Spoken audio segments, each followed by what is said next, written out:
Bonjour et merci d'avoir choisi Promoto pour l'achat de votre quad. Donc sur cette vidéo, je vais vous montrer la prise en main d'un quad de e-track, de modèle e-track 670 IS. Il faut savoir que c'est un quad 4 temps, ça veut dire que comme pour une voiture, pour rouler votre véhicule, il suffit de mettre de l'essence de votre véhicule et ça marche. De temps en temps, vérifiez le niveau d'huile moteur. Ici, vous avez une jauge. Niveau de liquide de refroidissement.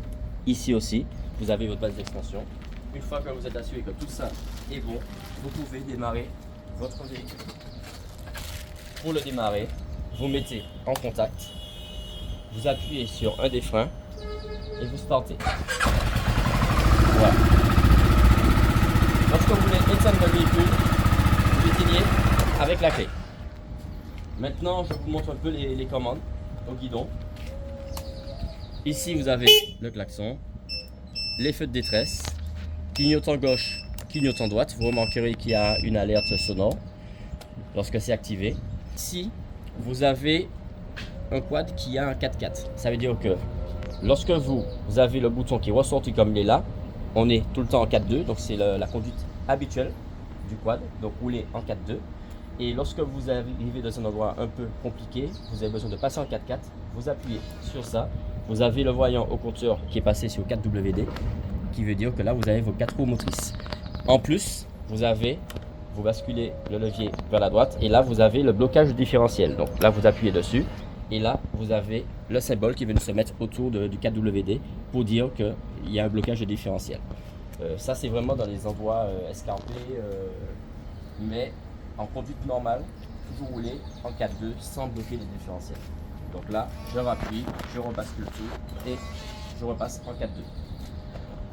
Pour freiner votre véhicule, vous avez ce frein là, côté gauche, et le frein aussi à pied ici. Ce sont les deux freins que vous avez le droit d'utiliser lorsque vous roulez.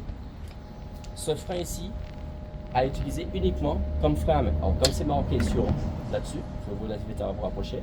C'est marqué Only for Parking. Ça, c'est vraiment le frein qu'on utilise lorsque le véhicule est à l'arrêt. En aucun cas d'utiliser lorsqu'on roule le véhicule. Ensuite, donc, pour les lumières, donc je démarre le véhicule pour ça. Donc j'ai tourné la clé une fois. Vous avez une deuxième position. Et là, que vous voyez d'avoir la lumière. Et là, vous bougez fort, peu de croisement. Voilà. Vous pouvez faire ici. On va tout au bout. Vous avez un treuil, donc vous avez un bouton ici, donc vous pouvez faire appuyer sur le bouton là, ou sinon on vous fournit une télécommande.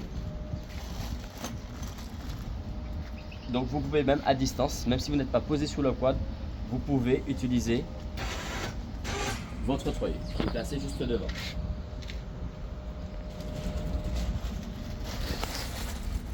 Alors, dernière chose, il faut savoir que lorsque vous roulez, donc si vous voulez faire marche avant, vous appuyez sur le bouton ici et vous allez sur H.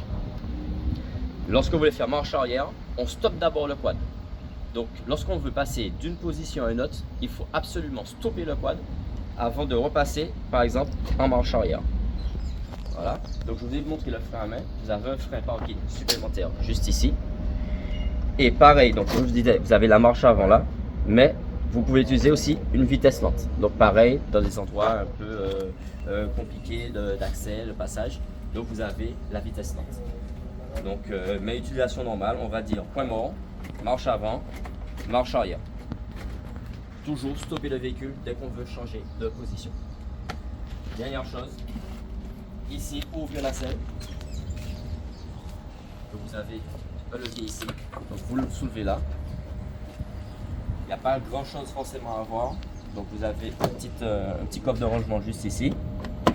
Par contre, pour remettre la selle en place, vous avez ici deux fentes qui rentrent ici. Et derrière, vous avez deux tétons. Il faut s'assurer toujours qu'ils soient bien en face des trous. Donc, toujours bien s'appliquer pour d'abord mettre l'avant en place. Et ensuite, surveiller derrière que les tétons soient bien dans les trous. Si les tétons ne sont pas dans les trous, ils vont se casser en roulant puisque la selle elle va bouger pendant que vous allez freiner, accélérer. Et donc là, les tétons ils vont se casser. Donc toujours s'assurer que les tétons soient bien en face. Donc on passe bien derrière, on enfonce devant et on enfonce. Voilà. Donc il m'a expliqué à vous souhaiter bonne utilisation de votre quad et nous restons à votre disposition pour tout complément d'information. Merci, au revoir.